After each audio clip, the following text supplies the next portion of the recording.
All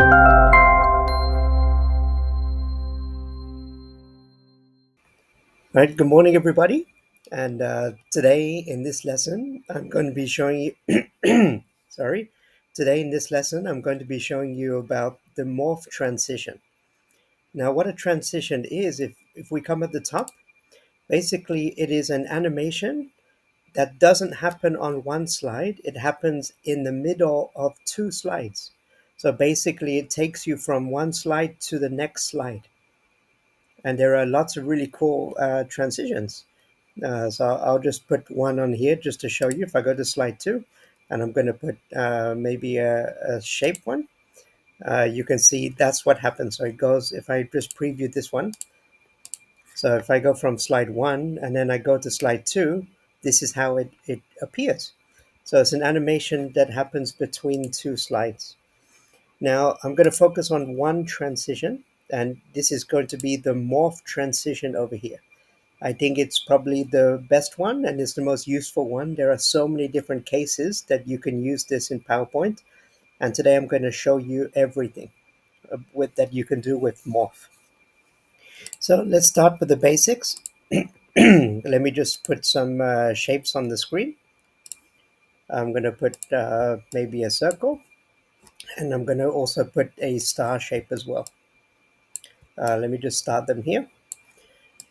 All right, now what I'm going to do is I'm going to duplicate the slide. So I'm going to copy the slide. So right click and duplicate slide. And now I'm going to make this circle a bit bigger.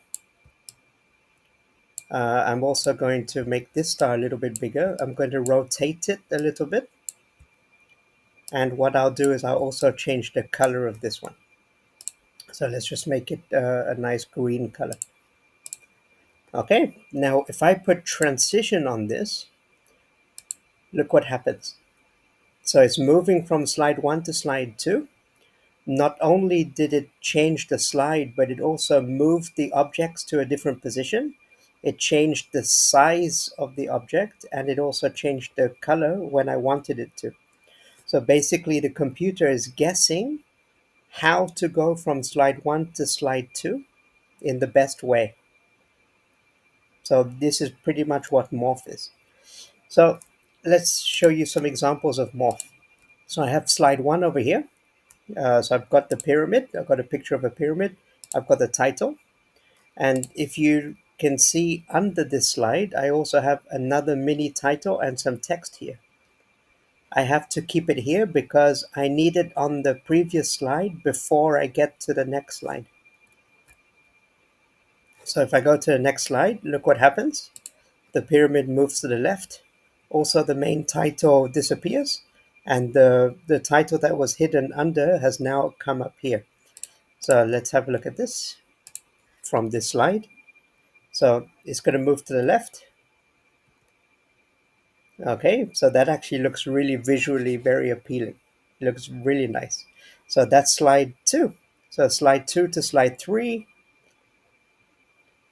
So this is slide 3 to slide 4, and then so on. Slide 5, slide 6. So all I'm doing is just moving things around how I want them to appear on the slide, and I'm just putting the morph transition on the slide. Okay, let's have a look at some other ways we can do this. So I've got a picture of a map. So this is slide 1. Now in slide 2, I've just zoomed in on a specific area and I clicked morph. And then I did the same for the following slide. I just moved the picture to another place and clicked morph. So what the computer is doing is it's guessing how to go from one slide to the next slide. Okay, so that's another way you can use morph. Now, as a teacher, morph can be also very useful to me. So imagine you have all of this text, but you don't want the students to focus on all of this. So I can just use morph. So I can cut my picture into parts. So this is slide 1. And then slide 2, I've cut the picture into another section, and I've just clicked morph. And then the next slide, slide 3, slide 4, and etc.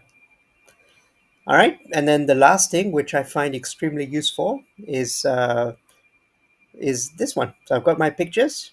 I can make some animations appear on the slide like we usually know how to do already. All right, but now if I go to the next slide, look what happens. I've now changed the position to a new position, but all of the other elements have stayed on the slide from the previous one. All right, and then again, I have some animations on the next slide. All right, and then if I click Morph, go to next slide. Aha. So you see, Morph is extremely useful to you. All right, and there's so many different things you can do with Morph. So if you just follow the same basics as what I've showed you here, that's basically how Morph works. So I'm going to show you this one more time. If I just delete this slide, and this time I'll show you with some real examples of text and pictures. So I'm just going to copy these things. All right, so I've got them on my slide. Let me just click on here. Okay, so this is slide one.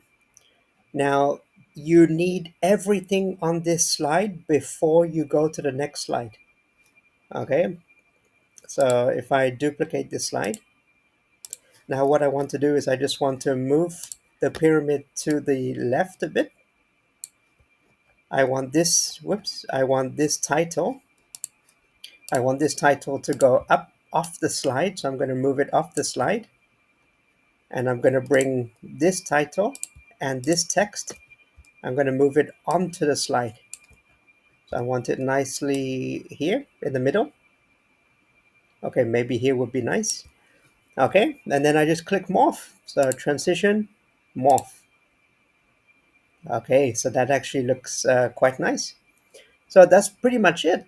And then you'll duplicate the next slide. So just duplicate this one. And then if you want to keep the pyramid, you can move it wherever you want, or you could move it off the slide entirely, completely your choice. Maybe I want to move this off the slide this way, and I want to move this text off the slide down. All right, and then again, just put Morph already. So let's have a look. Okay, that looks nice. So let's preview this from the beginning. Slide one, slide two, slide three. And that's how you use Morph, guys. So I hope you enjoyed it. And don't forget to like and subscribe. It will help the channel so much. All right, take care, everybody.